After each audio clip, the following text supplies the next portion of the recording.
OpenAI has raised $40 billion, the largest funding round in history. What's it going to do with the money? And Alexa Plus finally debuts. Analysts ask whether AI is a letdown, and does it matter that Elon Musk sold X to xAI? Welcome to Big Technology Podcast Friday edition, where we break down the news in our traditional cool-headed and nuanced format. We're running this week's show on Wednesday, and we have a big interview coming Friday. So this week we are swapping our shows. We have so much to talk about this week. We're going to talk about OpenAI's fundraising. We're going to talk about the incredible momentum that OpenAI and other AI companies have right now, and how AI is picking up speed in a way that it hadn't, at least all through last year. We're also going to cover whether AI still is underwhelming despite the consumer use. It sounds like a bit of a contradiction, but we're going to get into it. And then, of course, we're going to talk about Elon Musk selling X to xAI. Joining us, as always, for our Friday show, but today on Wednesday, is Ranjan Roy of Margins. Ranjan, great to see you. Welcome back. It's good to be back. Thank you, Masa, Sun, and Sam, for giving me this beautiful news to start the week with. Exactly. Now, Ranjan, there's going to be some confused users. They're going to be like, this is the Friday show. And you just said, as always, that Ranjan hasn't been on for the last 3 weeks. And I know we have new listeners who've come on. So just to go through what we do here, we usually do a flagship interview on Wednesday, and then Ranjan and I break down the news every Friday. We'll have our flagship interview on Friday. Ranjan was on vacation. He is back, so you will hear from him consistently on Fridays as we break down the news. And so let's get right to it. Big funding news, and that is an understatement. OpenAI has finalized $40 billion in funding at a $300 billion valuation. That is according to Bloomberg. Ranjan, this is the biggest fundraising in history by far. Last year, OpenAI had the title of the biggest fundraising ever. It was $6.6 billion. This year, they've multiplied that by about 5 times to 40, or even more than 5 times to $40 billion. In normal times, this would be the biggest business story of the year. It seems like it's gone by in kind of like a ho-hum fashion, where there aren't many people that have been talking about just how crazy this is. I mean, it's rewriting the rules for private company financing. What do you make of the financing? I know that you're already seizing onto the fact that SoftBank is in the lead. And what do you think OpenAI is going to do with all that cash? All right. So first, in terms of SoftBank being involved, and is this big news? I think the $40 billion headline number we have to take with a grain of salt, because when you start digging into the numbers underlying it, there's around $10 billion that's actually supposed to be raised, which still is a shocking number and is bigger than $6.6 billion from last year. The other $30 billion is supposed to be through the end of 2025 and thereafter, but basically be going to the Stargate project, which is a series of data centers that's involving Oracle and others, and helping build those data centers. So the idea that this is $40 billion going to allow us to create more Studio Ghibli images isn't exactly accurate. Like it's a large number, but it's so convoluted, like so many of these stories, that I think it's not as shocking as it seems at first glance. Okay, so let's break down the numbers. So SoftBank's going to lead the round. It's going to be $7.5 billion right away. So that alone is the largest VC round in history, and $2.5 billion from an investor syndicate that also includes Microsoft, Coatue, Altimeter Capital, and Thrive Capital, which led the last round. Then there's a second tranche of $30 billion that's supposed to be invested by the end of 2025, including $22.5 billion from SoftBank and $7.5 billion from a syndicate. I guess the caveat here is that this is from Bloomberg, if OpenAI's restructuring isn't completed by the end of the year, SoftBank would have the option to reduce its total contribution to $20 billion from $30 billion. So OpenAI really does need to complete this for-profit restructuring. That being said, I don't understand how this is not real, Ranjan. I mean, it is the agreement. It's supposed to come next year. Why are we already saying that this is fake? I'm not saying it's fake. I'm not saying it's fake at all. I'm saying it's taking a bunch of different announcements and kind of mixing them together. Again, Stargate, we heard numbers as crazy as $500 billion, $100 billion this year, if we remember the announcement on the in the White House a few months ago. So it's taking part of that and then kind of, again, mixing it into this announcement where, again, it's 7.5 and 2.5. It's $10 billion coming up front. That is a lot of cash. And we can definitely get into how they're going to use the money and whether that's going to be enough for them to actually handle their burn over the next 3 years. Because they're supposed to turn profitable, if you remember the numbers, in 2028, after burning $7 billion in 2027. So they're still forecasting a lot of burn. But I don't know. I think, and I'm not giving the overall press and market so much credit that they're getting into the nuance and recognizing that's why it's not that exciting a story. I just think these numbers get so big and the deals get so convoluted that it's hard to try to make sense of it and process it and get excited about it. Yeah. And it's also, I think the main reason why people have been like, okay, whatever, is because OpenAI already announced this $500 billion Project Exactly. Stargate. And so that people see 40 billion, which is like by far the biggest VC funding round in history, multiples of what that typically would be. And they're just like, okay, all right, it's 1/10 of what you told us. And maybe there is a backlash in some ways to these big boasts of these large dollar amounts when you kind of come in what in any other environment would be one of the most impressive financial announcements in history. People are just like, well, it's much smaller. Even your valuation is smaller than the amount that you pledged to raise. Well, also, when we talk about that valuation, their revenue projections are incredible. Incredible. So they're on track to make $3.7 billion this year. They're forecasting to triple that next year to $12.5 billion. So first thing, the valuation, and this is kind of what blows my mind, the $2.5 billion syndicate of Coatue, Altimeter, Thrive, they're investing at a 100x revenue multiple. Like, we're not talking in the 20s and 40s here anymore. They're going in at 100x on the forecast that SoftBank's going to end up putting in another 30 billion anyways. Like, how you even start to get to those kind of numbers is shocking. But then my favorite part about the revenue projection is a third of so they're expecting next year $12.5 billion. That's going to then go to $28 billion. And a third of that revenue is going to come from SoftBank. SoftBank's spending on OpenAI for all of its own companies and portfolio companies. So you just start to see, I mean, the mathematical gymnastics and financial gymnastics involved here are only worthy, again, of Masa-san. Yeah, in tech circles, I think it's fashionable to say that if you invest in OpenAI, you're betting that it's either going to infinity or zero. Basically, that they invent AGI and it is or super intelligence, really. It does everything for humanity, and your $7.5 billion that you put in 2025, SoftBank becomes one of the biggest bargains of all time. The other side of it is they do just burn so much money trying to serve Studio Ghibli images, and you flush that money down the toilet, basically trying to enable that behavior. Well, that's why the growth number, the user growth is spectacular.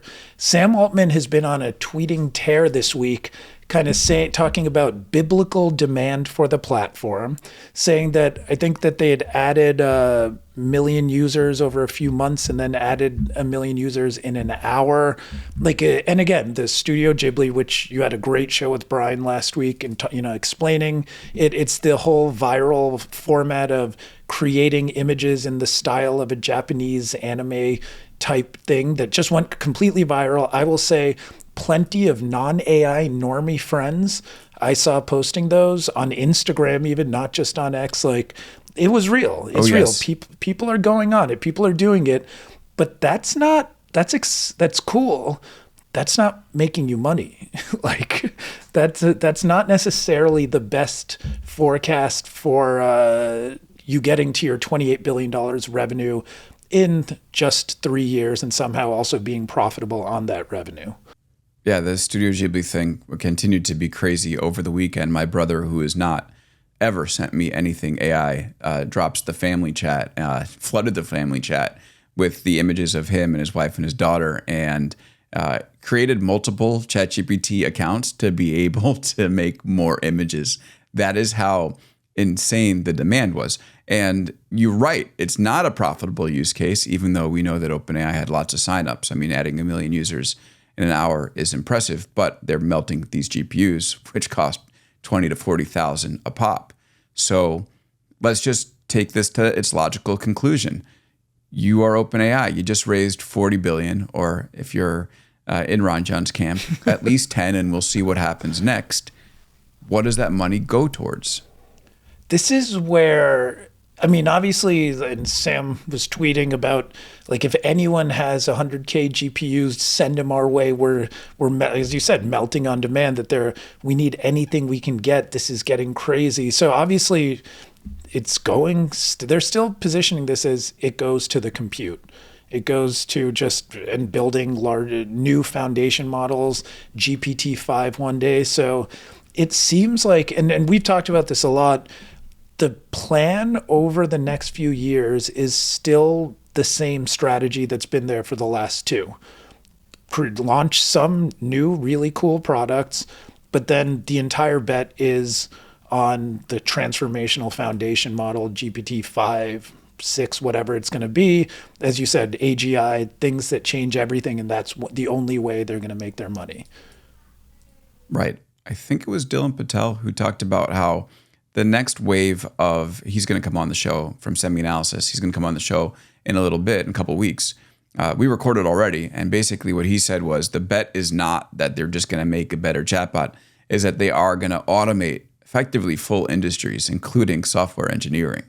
And that is interesting because you're right that this is something we talk about all the time, product, how the product is important and how it's a consumer and an application company at this point. And OpenAI showed incredible momentum, right? They have 500 million people using ChatGPT every week. That's brand new numbers that they announced in their fundraising. And that would be amazing if there was, it is amazing, but it would be even more incredible if there was no hardware cost to be able to serve the product. Like when Instagram hits 500 million active users, that's incredible. And the best thing about that is you can serve that product without investing billions in GPUs. But OpenAI is investing billions in GPUs, and it's going to burn that 7 billion. What did you say, in 2026 or 2027? 27. And so I'm wondering, how do we, in 2027? So I'm wondering, Rajan, how do we think about this? Because you at once have this massive investment in GPUs and a very successful consumer product. And I'm trying to make sense of it because I want to say I'm bullish on OpenAI because of all the users, but the bearish thing is the expectations now after the money coming in are beyond through the roof. There's no more roof anymore. They're through the stratosphere, and it's going to be very, very difficult to meet those expectations. No, I think you said it. It's infinity or zero, which is not really the bet and the decision calculus you want to hear as an investor, I feel. But apparently many of the world's leading investors are very happy to hear that. I think that's exactly it. It's that this is not traditional software. These are not 70 to 80% margins. It's not, like no marginal cost to serve new users or almost zero marginal cost. This is a completely different, it's almost an industrial product in the way it's built right now. And they're continuing to go in that direction. But again, in their credit, I will say, and we're going to get into the conversation around, is AI a bit mid right now? And is it creating a letdown? They're creating these moments. They are the household name. They are creating very cool products. They continue to, and again, operator, not great, but looks really cool. Deep research, both looks and acts really cool and is great. Like they're still leading the way on generating excitement across the entire industry. So they have that going for them, but still the numbers are tough. The numbers are tough. So now I'm going to contradict myself on the infinity or zero thesis. And it is interesting because we're always talking about this question on the show about whether the business is going to work. And of course, we talk about it because if the business works, then the products will continue to get better. If the business falls apart, we won't see any more advancement. Everything is linked in this question about whether there's going to be a return for OpenAI, its investors, etc. And let me now make the middle case of saying it won't be infinity and it won't be zero. And that is that if you take the applications that we have today, ChatGPT, the image generation, the video generation, the voice generation, all this stuff is quite useful. And in fact, we shouldn't gloss over the fact that OpenAI in a year has gone from 100 million ChatGPT users to 500 million ChatGPT users. I mean, that's extraordinary growth. And at the pace they're going with these image generation rollouts and every new product thing they did, we know voice played into this. We did a full episode on that. They will get to 1 billion users of ChatGPT. No doubt in my mind. That's coming. And what happens is every time there's an advance, it costs a tremendous amount of money to build that advance. But every single time we also see that companies figure out how to deliver that more efficiently. So I would say if OpenAI stopped development today and just found a way to make what's in ChatGPT more efficient, they could run a profitable business with that 500 million or that billion users. And that's how you get to somewhere where a company can persist and can deliver a lot of value and can be profitable, but it just has to give up on some of these wild ambitions. If for whatever reason they find out, maybe like Jan LeCun said on the show a little while ago, that you're not going to be able to just scale up these models and get AGI. Well, okay, to push back a little on that, it sounds like, and we've seen this in all different types of the companies that flamed out. The story was always acquire users at an expensive cost, and then you could just turn down your marketing spend and then become profitable. And that did not work for a lot of companies. In this case, the thesis that like acquire the users and then make the compute more efficient, which I don't argue is going to happen. We saw it with the DeepSeek effect itself, that it should be getting more efficient and cheaper. I think the only problem here is that's not the philosophy of how they're building. It's still bigger and more expensive, and they've really laid it out that that's how we are going to win. So the idea that they're going to really move, like if they're really going to automate entire industries, the economics even for the companies who would be automated aren't there, given bigger, more expensive models. So I still think it's a tough one. Yeah, if you're Masa, you don't want to hear what I just said. You want to hear that you're going to infinity, and that's the only option. And let's put a pin on this automating entire industries boast, because we will come back to it in a moment. But I do think we should take a moment just to appreciate, perhaps, how these products are gaining steam. Because I do think that there was another side of this. There's two sides of the AI discussion. One is it going to be profitable? Two is it useful, and is anybody going to want to use it? We didn't really have clarity on the second question up until recently. And as I'm putting together some of the stories that we're looking at this week, I'm starting to say, wow, it really is happening for AI. So again, 500 million people use ChatGPT every week. It's not just the number, but it's the velocity to which they got there. In March 2024, so a year ago, they had 100 million users. They've added 400 million in a year, which is crazy. Now the revenue side of it.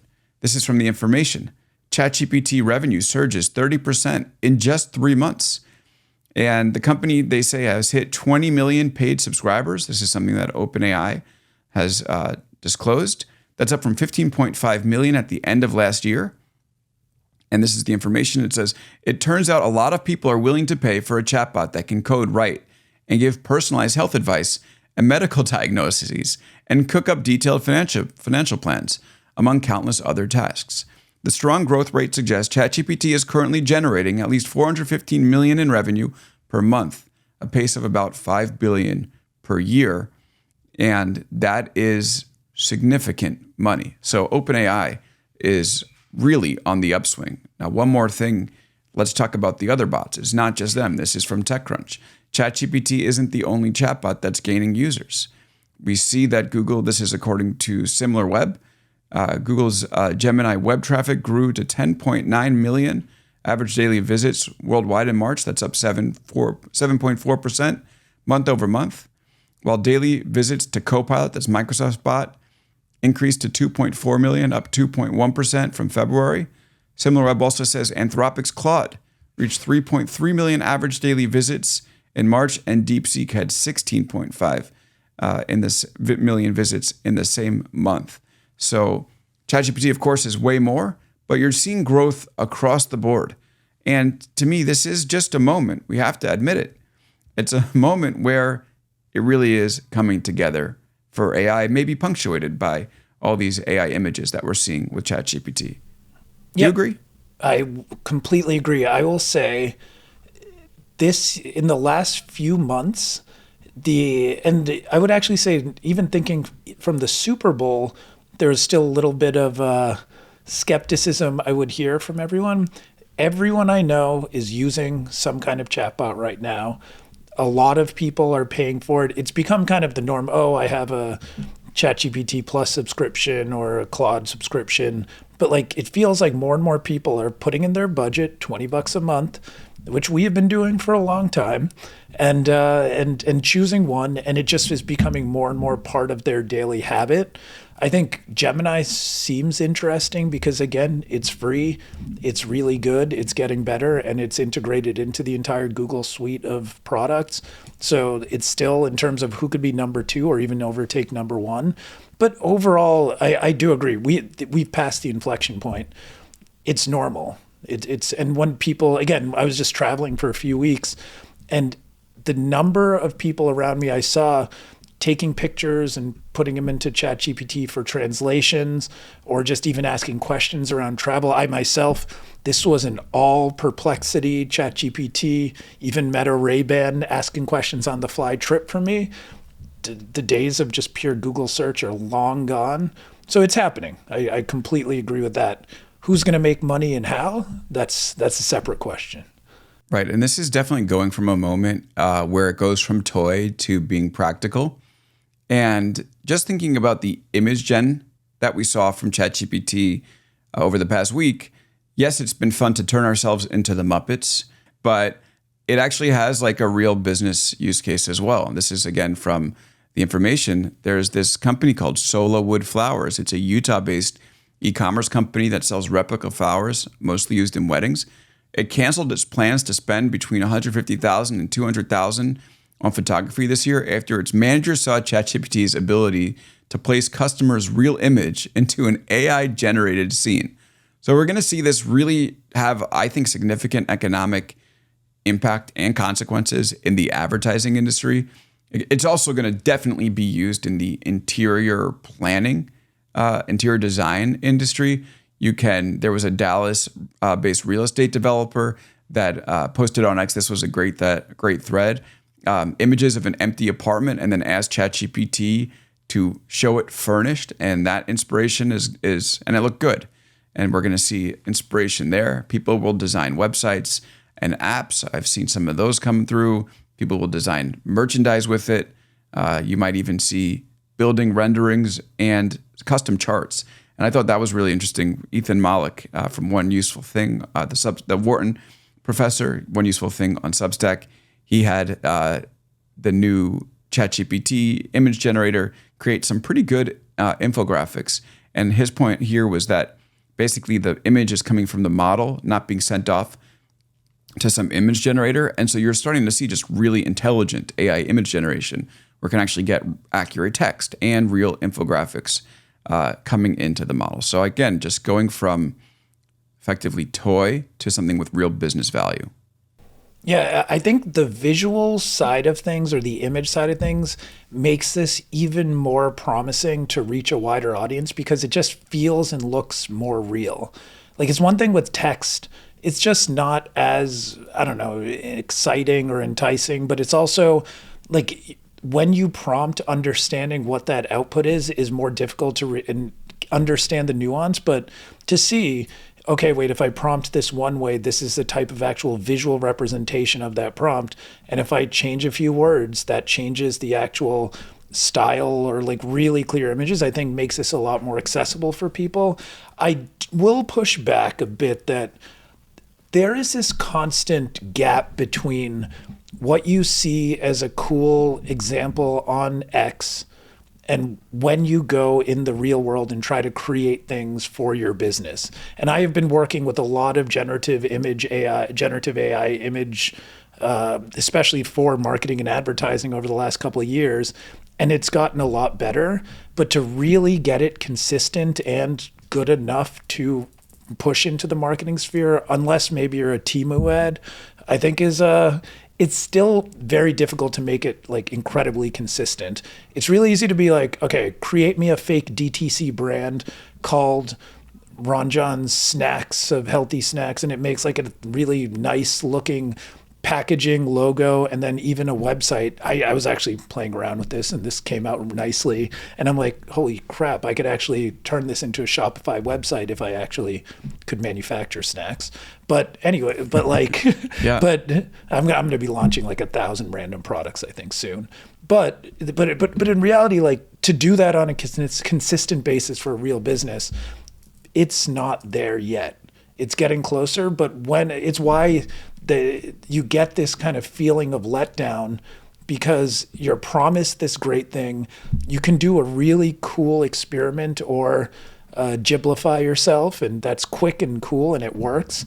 But when you actually got to go to try to put this in a work context, it's suddenly not as cool. Like the custom charts, I guarantee you, if right now people actually take their data, and I use Claude and ChatGPT to actually feed CSVs and create graphs and stuff, and it works. But to like upload the charts themselves and to extract data or to transform them into different visualizations, if that stuff's not perfect, it's going to be a problem. Don't fight the revolution, Ranjan. Cancel the flower photo shoot. Fire your ad agency. I'm keeping Welcome to the moment. It's here. I'm keeping my flower photo shoot. Yeah, at you least hold in on to that. 2025. It's in the budget for my replica flowers. Yes. I don't use all right, real no, flowers. No, all jokes aside, I think you make an excellent point here. We're going to cover it in the next segment. And one more thing about this, I was again going through all the examples that I've seen of AI coming through. This one kind of doesn't really.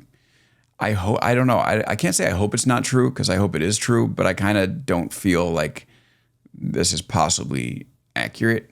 There is a study out of Dartmouth, again from the information, that says that a custom-built AI chatbot called Therabot reduced patient symptoms at a level comparable to traditional therapy. People with depression reported 51% better, feeling 51% better on average, while many people with anxiety reported a 31% average improvement. And this was the first clinical trial on AI therapy via chatbot, according to the researchers. I kind of don't even think that last sentence even holds muster. Are you going to go to an AI therapist?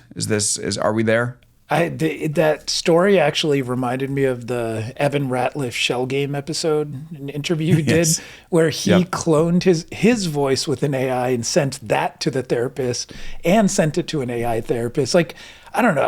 I do think this, like for this, it's chat.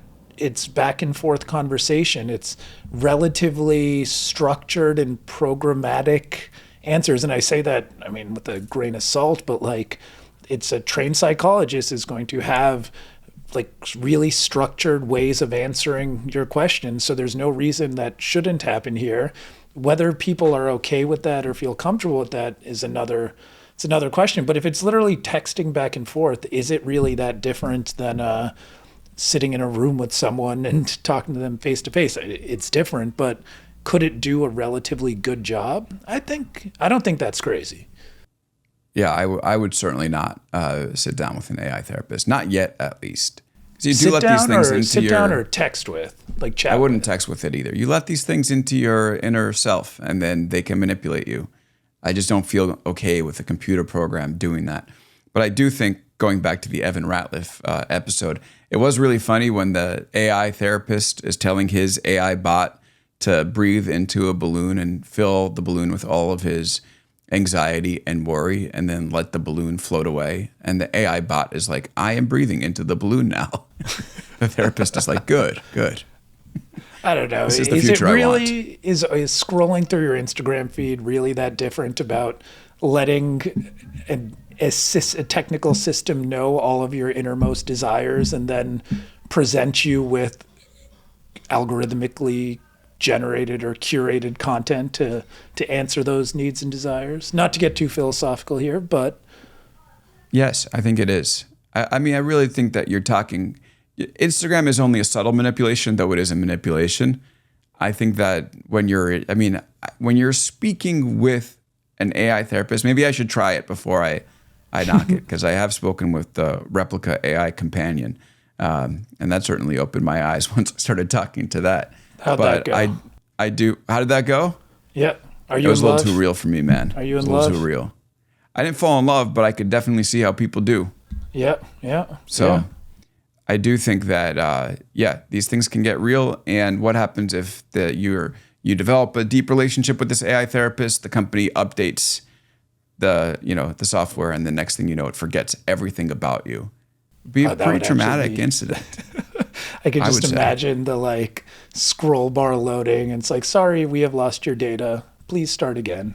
Could you imagine? It's happened before. It's happened with Replica. Okay, one last story about AI, then we'll move on to our next segment. OpenAI is planning to release an open weight language model in the coming months. This is from Sam Altman. We are excited to release a powerful new open weight language model with reasoning in the next coming months. We want to talk to developers about how to make it maximally useful. It's the first open weight language model release since GPT-2. We've been thinking about this for a long time, but other priorities took precedence. Now it feels important to do. I have so many questions, but I want to hear what you think about this, Ranjan. Well, I Why love that. I mean, you just raised $40 billion, so you can at least make it again, hopefully a year or two without needing to raise again. So you can start to say, maybe we will totally open source our models and at least provide the weightings. I think this is one of those odd, interesting things where OpenAI to me still lives as kind of a research house and versus like a fully operational capitalist business. To me, there's still this, they want to be a leader among the research community. They want to be a leader among AI thinkers. And obviously DeepSeek created the entire conversation around the need to, or the potential around open weight models. So, but I will also agree, I'm probably equally confused as to why now. I think I'm they just trying disagree. to help them. Yeah. They agree. It's the product and it's not the model. So Sam's It's all on about team model product. being commoditized, and now it's just product that matters. But we're going to invest $10 billion in our next model. That's weird. That is weird. I mean, you're right. It's hard to basically square that circle. yeah, I think there's a lot of circles that are not squared in the overall OpenAI structure and story, but they make good products. They got good models. Here's my conspiracy. Okay. Okay. There we go. Elon Musk is trying to stop OpenAI from going for profit, saying that the company abandoned its original open source methods. And what happens? OpenAI raises 10 to 40 billion, we still don't know yet, predicated on it transitioning to a for-profit. What's going to make that for-profit transition easier? An open source model. I like it. That's it. No, I mean, I genuinely cannot think of another.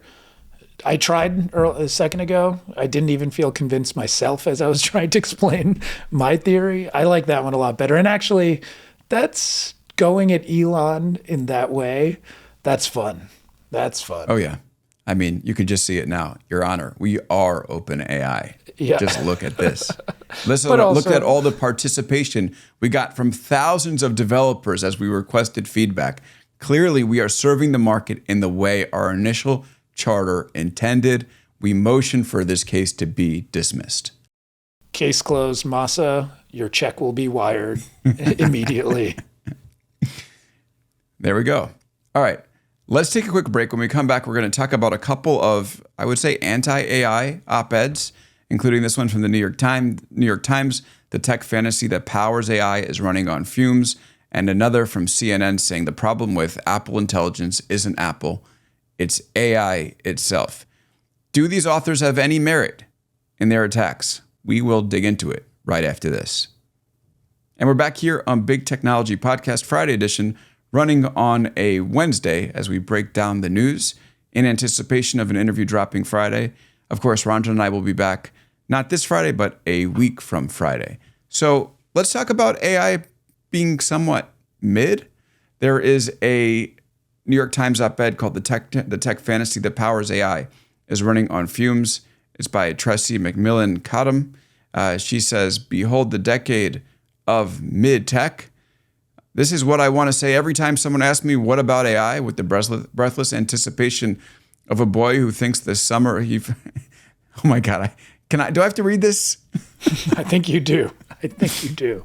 This is what I want to say every time someone asks me, what about AI? With the breathless anticipation of a boy who thinks this is the summer he finally gets to touch a boob. I'm far from a Luddite. It is precisely because I use this technology that I know mid when I see it. She goes on to argue that artificial intelligence is no revolution. It is middling tech. It is something that is promised to do magical things, but when you put it into production, it doesn't. Think about checkout, she says. Checkout automation was supposed to change the experience at the supermarket. She calls it pretty mid. Cashiers are still better at managing the point of sale. She says, think about facial recognition. That's supposed to get you through security faster. And the TSA's adoption, however, hasn't particularly revolutionized the airport experience or made security screening lines shorter. Artificial intelligence is supposed to be more radical than automation. Tech billionaires promise us that workers who can't or won't use AI will be left behind. Politicians promise to make policy that unleashes the power of AI to do something, though many of them aren't sure exactly what. I wanted to hate this op-ed, but as I read it, I started to think, you know what? We still haven't seen the killer use cases for AI. Yes, you can use ChatGPT to help you sort through a document a little bit more, but has it lived up to the boast of the technology being that revolutionary and, really empowering the people that use it beyond those that don't? I don't know. I couldn't fully hate this story. This article, this story took me on an emotional journey as well. Because I think same thing. I wanted to hate it, but also it raises the point. I feel it's too... it's still selling the promise too short, but it's not lying about the present. And this is where, and I've been ranting about this for a long time, AI companies have a branding problem. And we see this the way Google, the Super Bowl ads, and the way Gemini was presented, and the way ChatGPT tried to present whatever they were trying to do with that ad. Overall, everything, the promise of automating entire industries or these big boastful things, or people on X doing threads about 10 crazy use cases I just discovered with the new Claude update. Like, that is what everyone is building this, the promise around and what they're raising money around. So they have to do that. And that's not where the technology is right now. It's not. If you are very good at using it, you can make it do a lot of those things.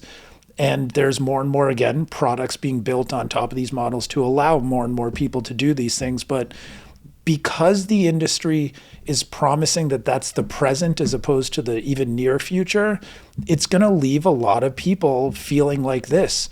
Again, my mom going back to me at the Super Bowl, turning to me and being like, so what can I do with this AI? And not being able to give her a clear, simple explanation, and these products not delivering that for her. And we're going to talk about Apple Intelligence, our favorite topic, but certainly that as well, not actually delivering on what they show in the ad. So I think this is something the industry, and I think this year there's going to be a reckoning with it, that when you are promising too much, at a certain point, consumer fatigue is going to hit in. It's going to hit, and you might see those user numbers start dropping, and then you can actually hopefully get to the actual work. But I think the industry is moving in the wrong direction on that side, and this article captured it. I'm totally on board with you. And it's funny because it's the exact emotional journey that I had where I was like, you're wrong. There's so much useful stuff you can do with AI. And there were passages in there that felt beyond over the top for me. Here's one. The tech fantasy is running on fumes. We all know it's not going to work, but the fantasy compels risk-averse universities and excites financial speculators because it promises the power to control what learning does without paying the cost for how real learning happens. Just this idea of that, okay, we all know it's not going to work, just struck me as being totally removed from the details. But then she also talks a little bit about why she is so negative on the technology. And again, it's the delta between the promise and the reality. This is what she writes. Every day an internet ad shows me a way that AI can predict my lecture, transcribe my lecture while a student presumably does something other than listen, annotate the lecture, anticipate essay prompts, research questions, test questions, and then finally write an assigned paper. How can professors outteach an exponentially generative prediction machine? How can we inculcate academic values like risk-taking, deep reading, and honesty when it's this cheap and easy to bypass them? So she's an academic, but I think this point is valid in that the industry has promised to do all this. I mean, think about how often we are talking about industry promises of AGI. And I think I'm pretty proud of the fact that on this show, we haven't sort of gone with the marketing hype and sort of tried to take a nuanced and cool-headed approach to what we're hearing from the industry. And there's a reason for that. We think that it's important for listeners to get the truth here. And by extension, Ranjan, you've been talking for a long time about this branding issue, that the promises from the industry that you're going to have, these brilliant AIs that are going to be walking around with you, feel like they should be here already. And I think the industry oversells what there is today. It's not there. It's going to take years. Sort of undersells what we already have, right? So there's both this overselling and underselling happen in terms of the actual capabilities. And then it's no surprise that you're left with somebody who is not a techie, but deals with the technology and kind of looks at you and says, you know what? Shut up. Right? Yeah, I think that's exactly it. And in that gap between expectation and reality, like even the ChatGPT generating images for brands, like I worked on something and with the chief marketing officer of a fashion brand, and I'm like, okay, here is the product on a completely artificially generated model, which then this is like a year ago, and it's blowing my mind that I've been able to do this. And the first comment is the print on the fabric is not exactly the same. And it's a very intricate, detailed print. And it's like, wait, do you not understand just what just happened? I just created a person and put this product on them. And the first reaction was a bit of disappointment because the expectation was it was going to be perfect. And I'm sure this is happening across the entire industry, especially when you get into the more enterprise and professional use cases. And I do think this is the exact branding problem, in addition to the fact that she even throws in that Doge has been an infomercial for AI, that the use cases and the where it's living and who's promoting it is causing some problems too on the branding side. Right, now let's go to this CNN story. CNN says Apple's AI isn't a letdown, AI is the letdown. And I think continuing on this Apple beatdown that's been going on in the press for the past couple of weeks, it says the real reason companies are doing this is because Wall Street wants them to.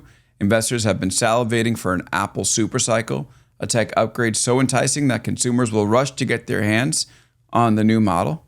Fact check, true. In a rush to please shareholders, Apple has made a rare stumble. The company is owning its error and now delaying the Apple Intelligence features to the coming years.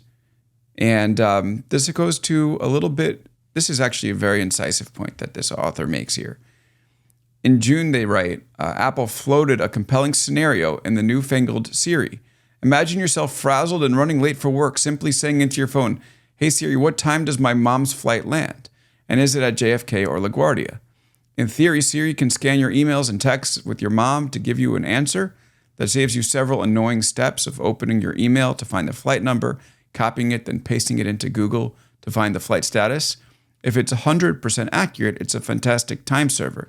If it's anything less than 100% accurate, it's useless because even if there's a 2% chance it's wrong, there's a 2% chance you're stranding your mom at the airport and your mom will be rightly very disappointed. Our moms deserve better. Our moms deserve better, I agree. The thing that kills me about here's to the moms and picking them up at the airport 100% of the time. The thing that kills me about this is, honestly, that query should be answerable at 100% success rate. I'm sorry, Apple. You guys should figure that out. That is a straightforward thing. But this is, again, going back to the problem that I will disagree that Apple's AI is a letdown. And I know regular listeners know that's how I feel. But that is a problem that actually most AI systems and chatbots that have, if you upload a bunch of emails and you ask that exact question into Claude, it will get that answer right. So I think Apple, the biggest letdown, and again, going back to the gap between promise and reality, is they essentially promised everything all at once to everyone. Rather than being like, okay, let's solve go to your inbox and answer all of your travel questions, travel planning. Make travel planning like a little feature, make it a little app, make it like a pop-up Apple tips for Apple Intelligence. But instead, the idea was all questions could be answered right away. And that's, of course, it's going to be a letdown. But again, I think AI should be able to today solve a lot of this stuff. Yeah, I wanted to read that out there, because it sort of harks back to our attempt to use Siri. Yes. And failing miserably. And I think you kind of seized on my follow-up point here, which is AI can and should get that right. There's no excuse not to get that right. And it is going to start delivering. And that's why, like when we talked earlier in the show about how AI is finally hitting its stride, this type of stuff is going to push it even further. I'll give you one example. I was in my Gmail inbox and just used the Gemini. I'm always reticent to use these things because they usually don't work.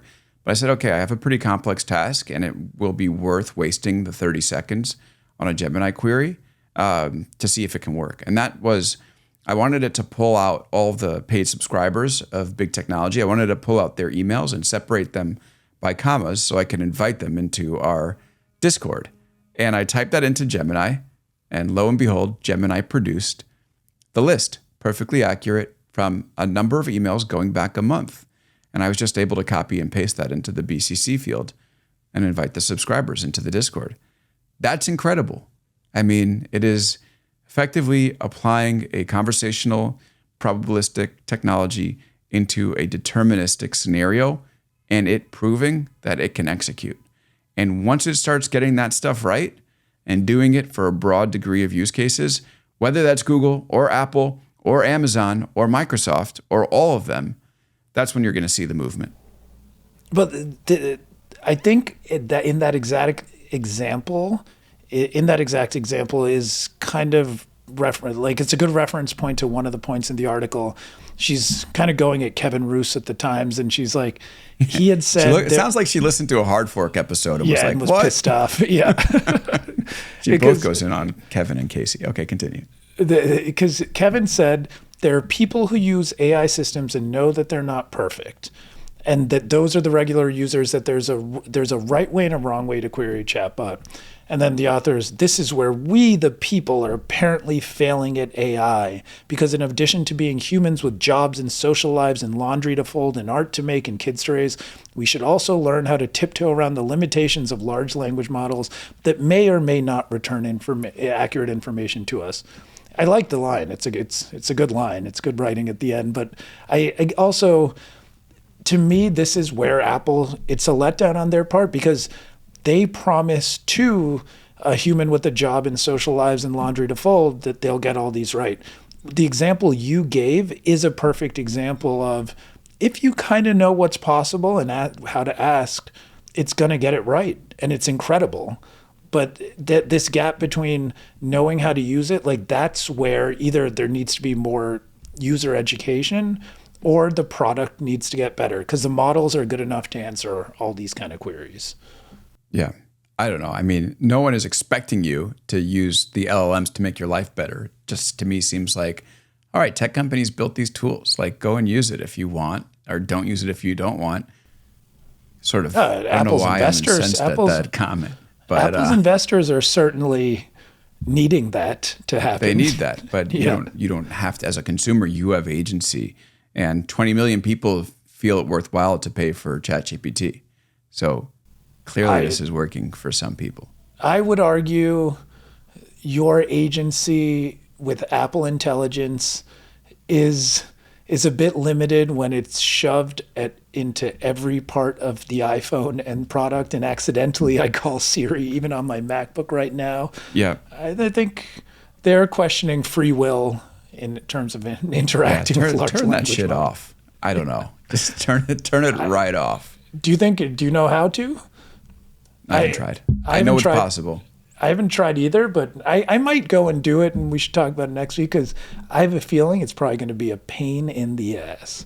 All right. Next week, folks, you tune in. Ranjan and I will both try to turn off Apple Intelligence live on the air, and we'll see if we can do it.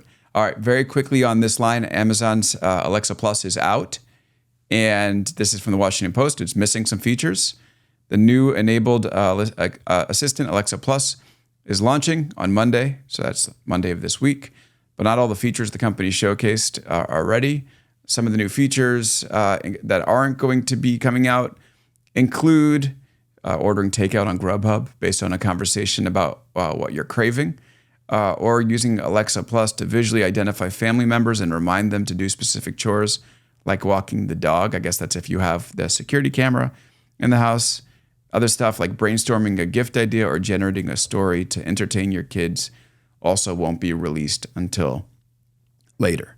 So, I don't know. We saw the live demo at the release event, but I think this is just another case of Amazon or of a company making a big promise about an AI assistant. Now, at least they shipped it. I guess they shipped something. I try to get it to work on my devices. I think I have to disable multi-language, and I can start using them. And so we can report back on that next week. But I don't know. Should we be excited that they launched, or also just be like, all right, here we go again? They are missing features, of course. This is where I am genuinely excited about this. As we talked about a few weeks ago, I might get rid of all my HomePods and move back to Alexa. But to me, what was very interesting about that announcement is brainstorming a gift idea is a pretty straightforward generative AI question.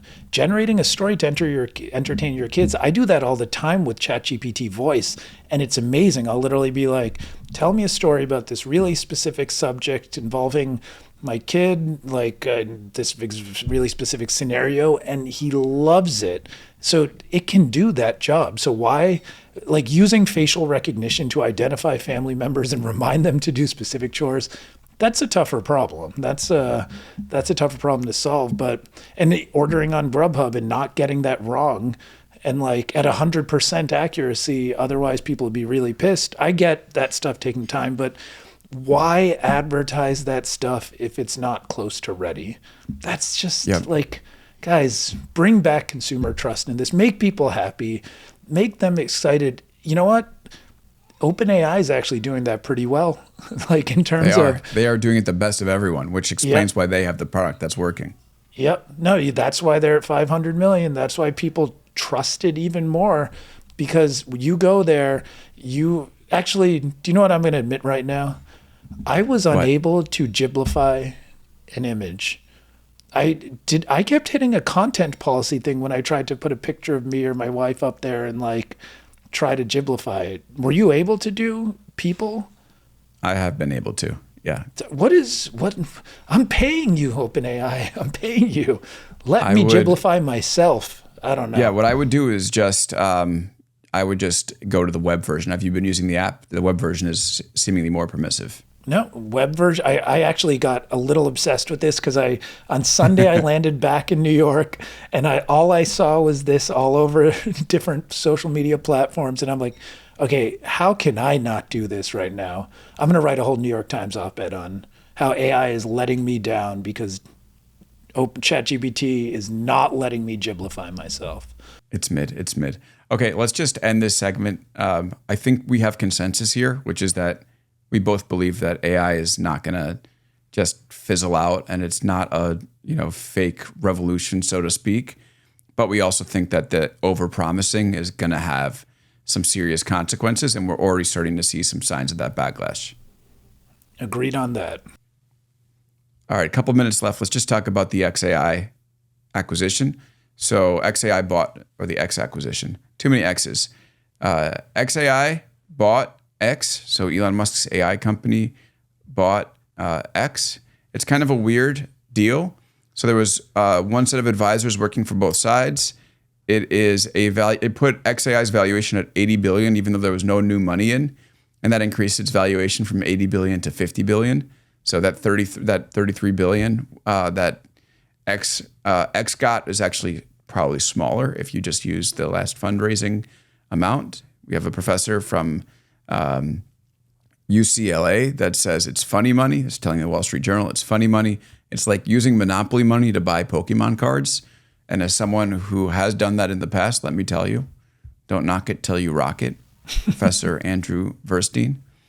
And it is interesting that basically we're seeing AI, which is the next platform, swallow social media, which is the last platform. And this is what Axios says.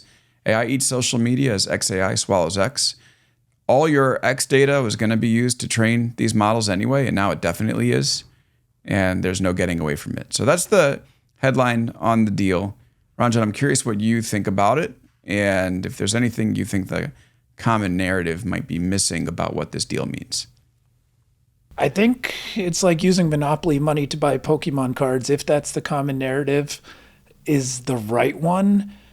Again, kudos to Elon Musk and the advisors who worked on both sides of the deal, because you never see something like that, to raise the valuation of xAI from 50 to 80, and then simply add in the $33 billion price tag. And maybe that's what you're attributing the rise in valuation to be, the simple, add-on of the $30 billion or so for X is quite incredible.